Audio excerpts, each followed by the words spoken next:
What is good, Cowboys Nation? Welcome back to the channel. Got our Week 3 preview stream coming at you. Eagles at Cowboys from Jerry World, Monday Night Football.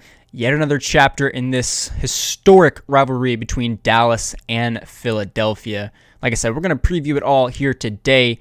I'm not going to lie, this stream is going to be a little short. I probably could have made all of this into a video, but I just prefer streaming. I know some of you guys are in here live, and a lot of you tend to watch this back and enjoy it. So if you are here and you're not subscribed to the channel, do me a favor, hit that subscribe button, make it say subscribed. It's about 90% of you, by the way. Tap the bell icon next to it to get notified anytime I upload or go live.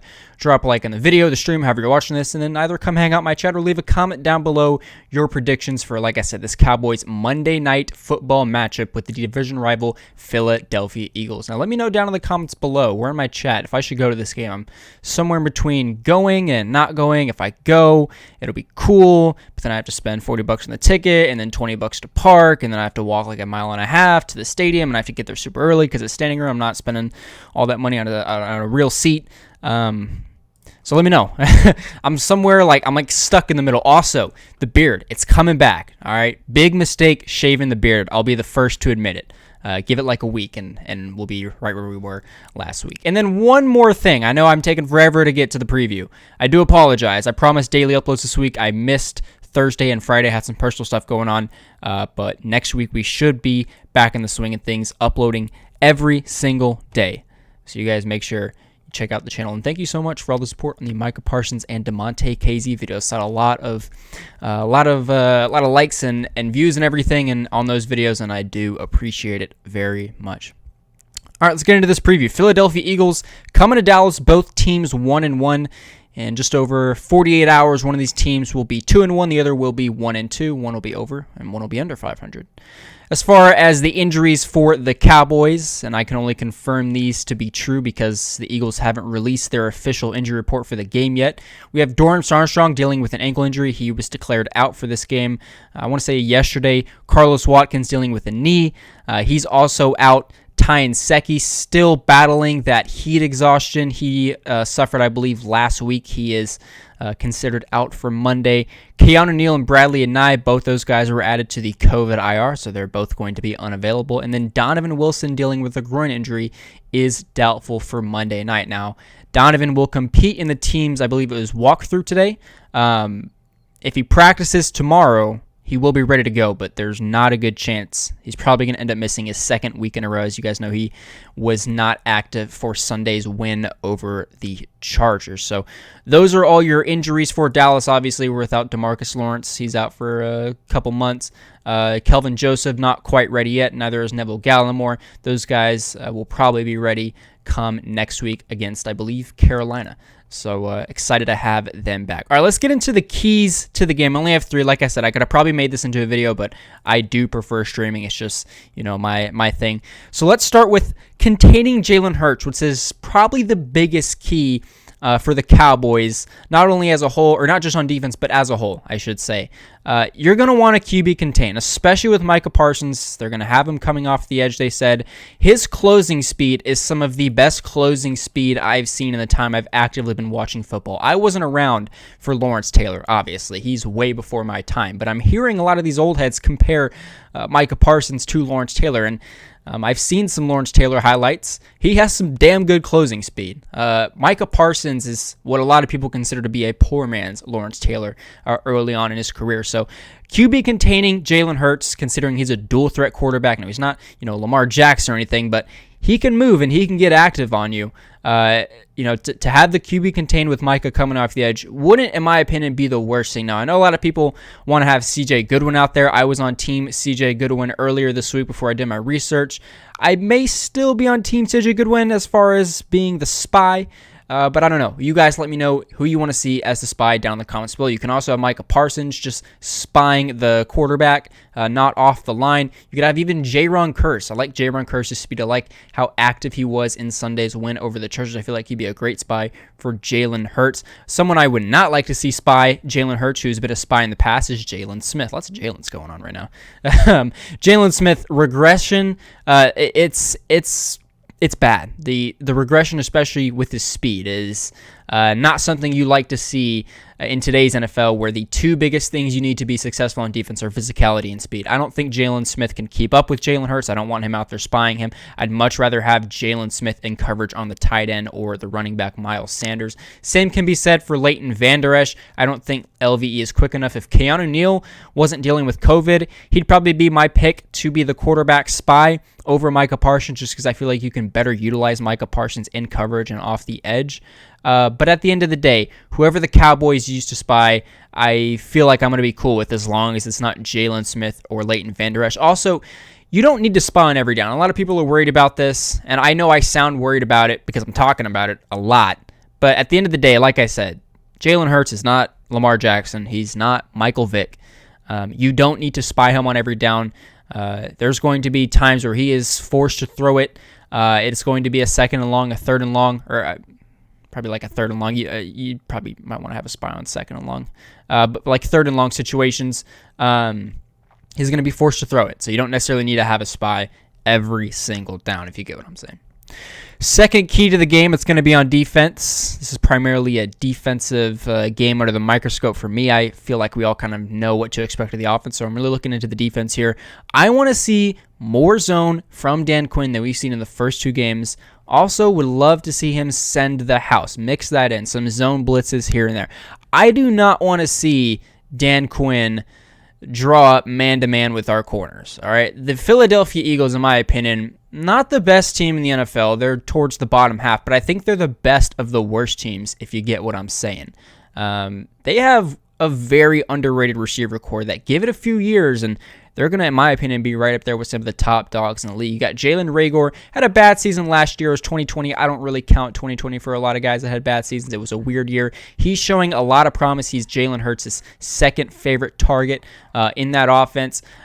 He also grew up 15 minutes for me, so I'm a huge fan of Jalen Reagor. I really want to see him succeed, and I feel like, like I said, give it a few years, he'll get there. Obviously, we all know Devonta Smith, the first-round Heisman winner last year, had a really good game against Atlanta, did okay against the 49ers last week. This kid's going to be special. Forget his size. He's fast. He can run routes, and he can make any DB out there look silly now.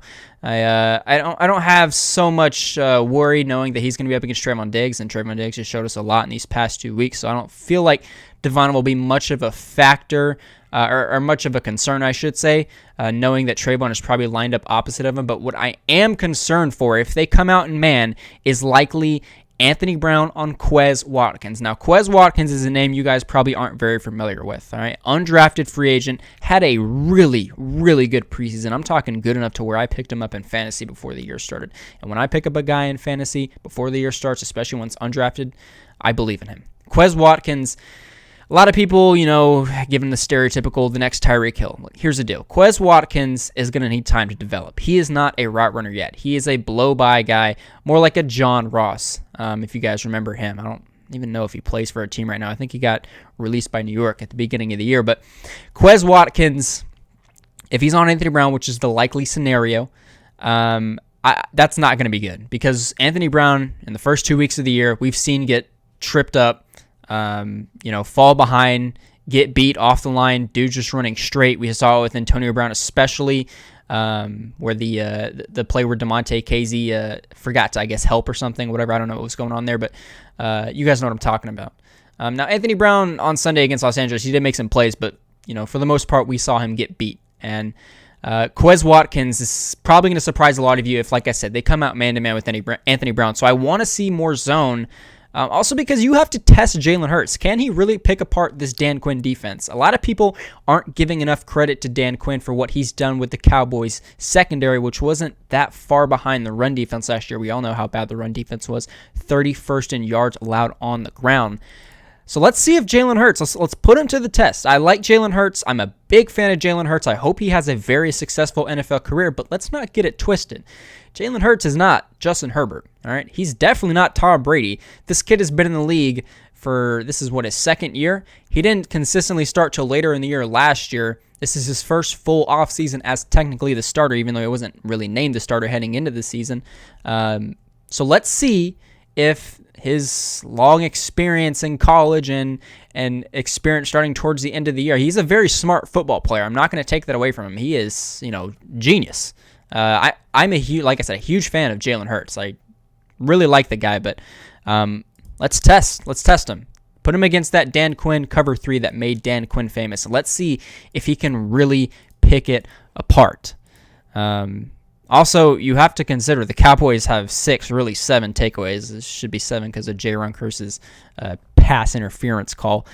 So, if you're sending the house at Jalen Hurts, and that's something I'll talk about here in a second as another key to the game, you're going to force him to make decisions. His offensive line is looking pretty shaky heading into this one. They're without their guard, Brandon Brooks, their tackle, Jordan, I think it is Malata or something like that. I don't know how to say his last name. I just know he's pretty serviceable. The guy they extended before the season. And Jason Kelce is dealing with some issues himself. He is questionable. So the Cowboys, they have an opportunity to get to this guy. And if we can contain him with the spy or the contain off the edges, obviously we know Randy Gregory's coming back. Chauncey Golston's going to get an opportunity. I don't know how much he'll play, but he will, at the end of the day, get an opportunity considering the Cowboys are down quite a bit of defensive linemen. And then Micah Parsons off the edge. You're going to see him coming off the edge. He did an amazing job on Sunday against the Chargers. He, I think, had the second highest pass rushing grade per PFF. So he will come off the edge. He'll probably play a little bit in coverage. It'll be a mixture of both. They're probably going to try and confuse Philadelphia's offensive coordinator, but he will absolutely be coming off the edge. And then J-Ron Curse. We already mentioned his name as a potential spy. Look at him for, potentially safety blitzes. If Dan Quinn is stacking the box specifically to get at the quarterback, J-Ron Curse is a likely candidate to be rushing the quarterback free. Like I said, trying to make Jalen Hurts make tough decisions, fit these passes in these zones, because I don't, like I said, want man-to-man against these very fast and physical wide receivers. All right, our final key to the game, and once again, I do apologize. This stream is going to be a little short, but I didn't really have much time to get this all together. Like I said, I was dealing with some personal issues the past few days, but I'm here, so, we're doing this now. So, if you do me a favor, drop a like on this video. I really would appreciate it. All right, last key to the game. Exploit the Eagles' secondary. All right, Philadelphia has a better run defense than I think most of you realize. Fletcher Cox is a game changer. He can disrupt the run game at any point. And then Javon Hargrave, who's actually been playing a little bit better than Fletcher Cox this year. You can use Tony Pollard because they don't have much in terms of stopping the run on the edge, in my opinion. You can use Tony Pollard on some stretches here and there. You might see a little more of what we saw against the Chargers, featuring Zeke, a little less than Pollard, but featuring Zeke when it matters most, if you get what I mean, down on the goal line. Obviously, Cowboys have Zach Martin, best guard in the league, and he can, match the ability of one Fletcher Cox and Javon Hargrave. What I'm worried about is whoever Tyler Biadasz just got. Tyler Biadasz is going to have a very rough day, but if you want to run the ball, which I wouldn't mind seeing early on, just testing that run defense, considering Brandon Graham is, I believe, out for the season with a torn, it's either Achilles or ACL, I don't quite remember. If you want to test the run early on, see if it works, go right ahead. I don't have a problem with that. I feel like that should be the strategy for every game going into it, unless it's against a really good run defense. And this run defense, while underrated right now, I don't think is, Tampa Bay Buccaneers like. It's not what we saw in week 1 of this season. So like I said, if you want to use, Tony Pollard, again, test him wide. I believe per Next Gen stats, what I saw after the game last week was he had over 90 yards wide right, and that's taking the handoff stretch to the right. So I don't want to see much up the gut unless it's on the goal line or a short yardage situation. If we're running the ball, I want to see Tony Pollard on the edge. I'm sorry, Ezekiel Elliott fantasy owners. It's probably going to scare a lot of Zeke fantasy owners. We're going to be, my prediction is personally, following this game, I don't think Zeke can have the biggest game. He might have a touchdown here and there if the Cowboys get inside, the 10, the 5, whatever. But fantasy owners are going to be panicking. I'm not panicking on Ezekiel Elliott yet, all right? He just hasn't gotten his opportunity yet. He will have a breakout game down the line, but we're not quite there yet. So just give it a little time. If you're a fantasy owner of Zeke, don't panic quite yet. Talking about the secondary, though, going back to my point, you need to exploit it. The only names that really stand out to me are Darius Slay and the former Viking Anthony Harris. I believe, what's his name? Rodney McLeod, yep. He is considered out for this game with a foot injury. He is their safety. I'm not sure strong or free. I just know he's pretty serviceable. The Philadelphia Eagles have holes in their defense, and it's not on the line. It's in the secondary. Now, the Cowboys are down receiver in Michael Gallup. Amari Cooper is going to play, but how effective is he going to be? He's dealing with cracked ribs. I don't think you guys understand how painful that is. Now, I've never experienced cracked ribs in my life, but just imagine, bending down, every movement you make, standing, turning, and your ribs are cracked. They're painful. They're searing pain. That cannot feel good. So I'm not going to bet on Amari Cooper to be a game changer. I would be shocked if Amari Cooper even plays this entire game, to be completely honest with you. Now, obviously, if the Cowboys are ahead by a lot, he'll probably get pulled towards the end. But even if it's close and, he just can't take it anymore, if he pulls himself out of this game, I won't be surprised. I also wouldn't be surprised if he's much of a factor on the stat sheet, just considering, like I said, rib injuries, super painful. And I want to tip my cap to Amari Cooper, by the way, because this guy, he plays through literally everything. I don't even I can't even fathom the injuries he goes through, the pain he experiences in a season, while still out there being the deadly route runner he is, taking hits in a very physical sport that is football. He's honestly become one of my all-time favorite Cowboys just because he got the bag, and he doesn't care that he hurts all the time. Most of these athletes, they get the bag. Contracts aren't guaranteed. All right, I'm going to just chill. I'm going to take this game off. I'm going to get decked out in my sideline gear. Kickoff, you won't see me out there. Amari Cooper doesn't care. Everything hurts on that man, and he is still out there in practice every week, on game days every week. Now, sometimes he might show up, but what are you going to do? Get on him for being injured with cracked ribs? This guy deserves your respect. Amari Cooper is the real deal, if I do say so myself. So, a lot of respect towards Amari Cooper. But at the end of the day, you're out Michael Gallup. You can't really rely on Amari to be effective this game just because of the injury.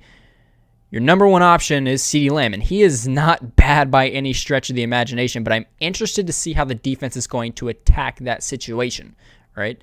If Amari Cooper isn't effective, what do? Start doubling CeeDee? Obviously, you have Dalton Schultz, Blake Jarwin. One of those guys is probably going to have to be used to help Terrence Steele. Let's not get it twisted. As great as Terrence Steele did on Sunday, he did it with a lot of help. So you take one of those tight ends out of the equation. You still have, obviously, Zeke, Tony Pollard, CeeDee, and then Jarwin and Schultz. Assuming, obviously, Cooper might not be as effective as he has been in the past. That's still enough, in my opinion, to exploit this secondary. I don't think it's good enough. Knowing that, though, Philly is probably going to end up blitzing a lot. So the real question is, can the O-line hold up? This goes back to what I was saying with Terrence Steele. You're going to need to use one of those tight ends. It's probably going to end up being Dalton Schultz to help, cut block, guys that get past Terrence Steele. As great as Terrence Steele, like I said, was on Sunday, and I turned into a Terrence Steele believer, I'm not going to lie. I was a big Terrence Steele hater, especially through the preseason, but he proved me wrong. I got to apologize to him. At the end of the day, though, he's going to need help because he needed help against the Chargers. He's going to need help this time around. So the O-line has got to hold up. We obviously know Zach Martin is good. He's going to be trustworthy. Tyron Smith didn't have the best game on Sunday, but it's Tyron Smith at the end of the day. Connor Williams, as I think a bit underrated in my opinion, doesn't get enough credit for what he does. And then Tyler Biadasz, like I said, he's going to struggle. He's got either Fletcher Cox or Javon Hargrave. It's going to be a tough game for him. But ultimately, we have Kellen Moore.